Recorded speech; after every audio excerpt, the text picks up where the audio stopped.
Selamat datang di channel Cerita Cinta, channelnya Cerita Cinta Romantis. Sebelum lanjut, mohon dukungannya dengan like dan subscribe dulu. Hasrat nikmat Sugar Daddy, bagian 51. Percuma saja semuanya hanya menjadi semakin rumit. Atau mungkin sebaiknya kita berpisah dulu, baru nanti setelah kamu selesai dengan Lara, kita kembali. Kalimat itu meluncur begitu saja dari bibirnya, Satria terhenyak. Apa kamu sedang meminta berpisah? Tanya Satria bangkit. Sofia mengangguk pelan. Mungkin keputusanku menerima pinanganmu sudah salah, seharusnya aku berpikir lebih. Kamu pria beristri, dan tidak seharusnya aku menikah denganmu, kan? Kejadiannya menjadi rumit seperti ini, karena salah satu dari kita tidak bisa menerima keadaan. Kamu tahu, tidak ada seorang pun perempuan di dunia ini yang rela berbagi. Apalagi dia yang sudah menemanimu sejak awal, Lara lebih berhak atas dirimu. Aku hanya orang yang kebetulan pernah ada di masa lalu. Mungkin keinginanmu untuk bersamaku hanya karena masa lalu dan janji, yang sudah kamu ucapkan waktu itu. Kamu sudah kembali, dan aku anggap itu sebagai caramu untuk menepati janji. Kini kamu tidak mempunyai hutang janji apapun kepadaku. Kamu bebas untuk melakukan apapun tanpa harus memikirkan aku. Kembalilah ke kehidupanmu dengan Lara, dan jangan lagi mengingatku. Aku tidak pantas mendapatkan hal yang begitu besar seperti ini, terang Sofia, menghembuskan napasnya setelah berbicara panjang lebar. Satria mengerjapkan mata. Sudah selesai? Tanyanya dengan nada dingin. Sofia tak menjawab. Hanya menggigit bibir bawahnya dengan keras, menahan sesuatu yang tengah menyeruak dari dalam dadanya. Satria turun dari tempat tidur, meraih ponsel lalu melakukan panggilan telepon kepada sopirnya. Jemput saya sekarang, kemudian dia memutar tubuhnya kepada Sofia. Kamu masih marah, makanya bicaramu ngawur. Aku mengerti dan aku minta maaf. Tapi aku tidak akan melepaskan kamu lagi sampai kapanpun, tidak akan. Aku akan menuruti keinginanmu jika kamu mau kita berpisah untuk sementara waktu, ucap Satria menarik napasnya yang terasa berat. Kamu mau aku menjauh dulu? Tanya Satria bertanya. Sofia bergeming. Baik, lakukanlah semua yang mau kamu lakukan, sampai marahmu hilang. Tapi aku yakinkan, tidak akan pernah melepaskan kamu. Apapun yang kamu katakan, apapun yang kamu lakukan, lakukanlah. Aku akan menunggu sampai kamu memaafkan aku. Dan aku akan datang ketika kamu sudah bisa menerima aku lagi.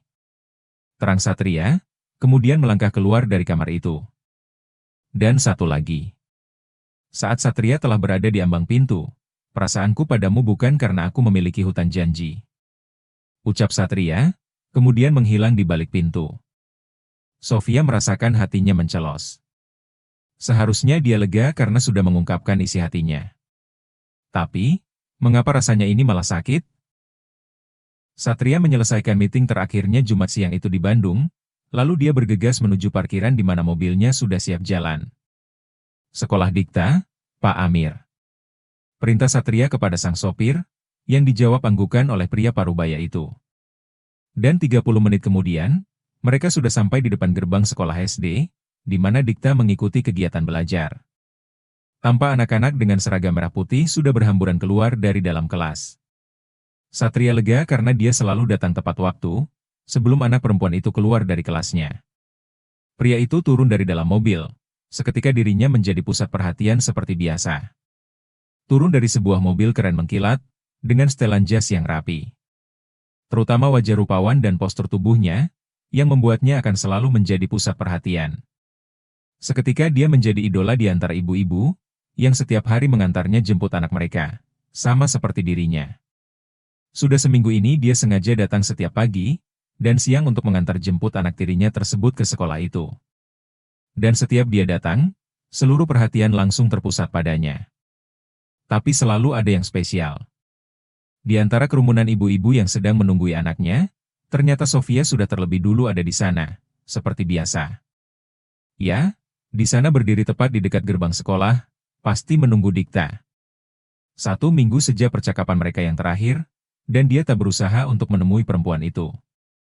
Sekalipun dia yang mengantar jemput anaknya saat pergi ke sekolah. Dia sengaja menuruti kemauan Sofia untuk tak menemuinya. Dia ingin mencoba, sampai di mana batas perempuan itu untuk menolaknya. Sofia bahkan selalu menghindar, ketika mereka bertemu saat menjemput Dikta dari sekolah. Perempuan itu selalu pulang dengan ojek, atau taksi online sendirian sementara Dikta dibawa Satria. Dikta berlari dari dalam area sekolah menghampiri ibunya. Lalu segera melangkahkan kaki untuk pergi dari sana, namun seketika langkahnya terhenti saat pandangan mereka bersirobok. Papi, ucap Dikta berlari begitu saja ke arah Satria, melepaskan genggaman tangan ibunya. Lalu segera menghambur ke pelukan Satria. Sofia tertegun. Niatnya untuk menghindarkan anak itu dari Satria hari itu gagal lagi. Pria itu selalu datang tepat waktu. Sofia menghela napas, namun kali ini tak pergi mendahului. Dia melangkah menghampiri mereka dan menguatkan hati untuk menemui pria itu. Satria mengerutkan dahi, namun sebuah senyum muncul di bibirnya. Rasa senang menyeruak begitu saja ketika Sofia berjalan ke arah mereka.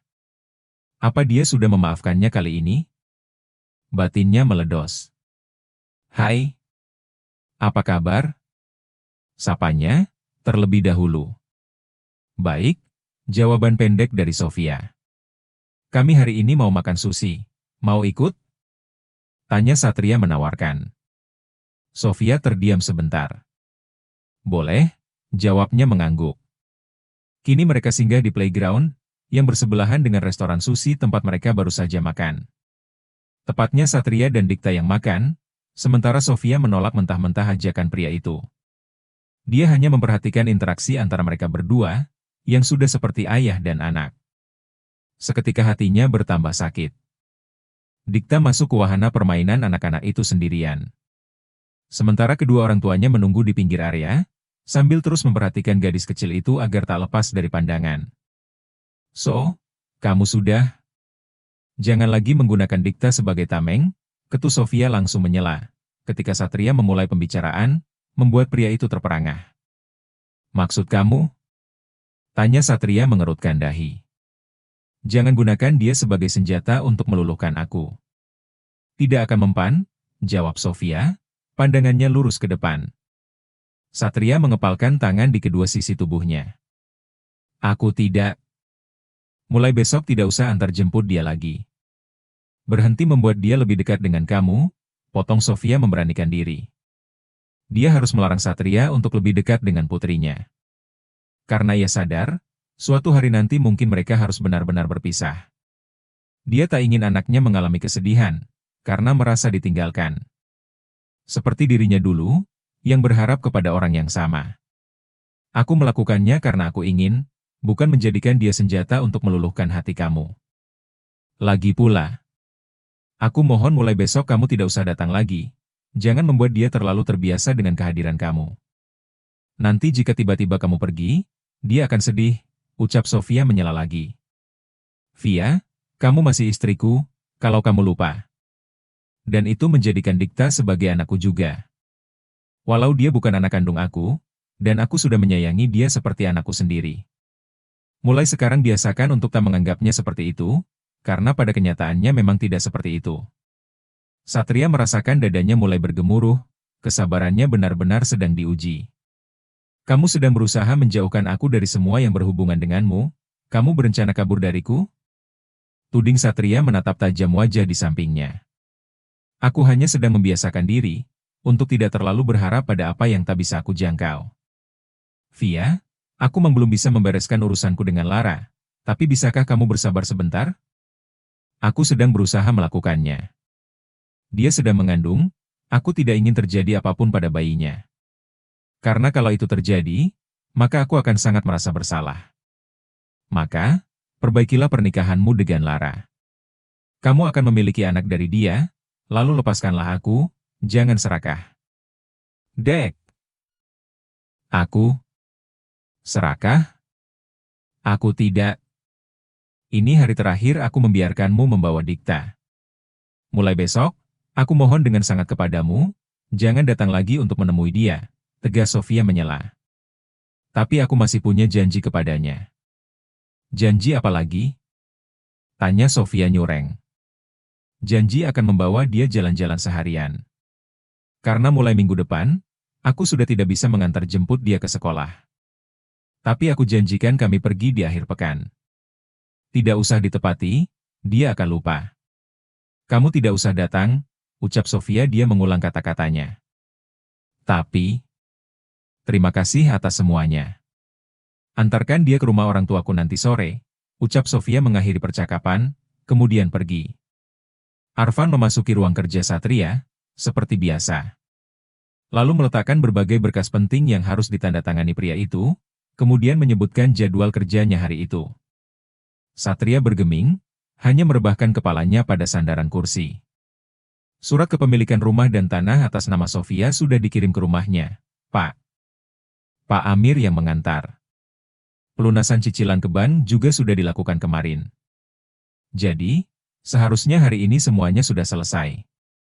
Bapak hanya tinggal menunggu telepon dari Sofia. Dia akan berterima kasih, mungkin. Terang Arfan, ia berusaha mencairkan kebekuan yang diciptakan atasannya. Dirinya bahkan memancing pria itu untuk bereaksi, dengan menyebut Sofia tanpa embel-embel ibu seperti tempo hari. Satria hanya menghela napas panjang, dia seperti tidak bersemangat. Ada masalah? Tanya Arfan heran. Kamu pikir dia akan merasa senang dengan apa yang sudah aku berikan kepadanya? Arfan mengernyit. Sepertinya butuh usaha yang lebih lagi agar dia mau memaafkan kesalahanku. Tukas Satria melanjutkan. Apa semua perempuan seperti itu?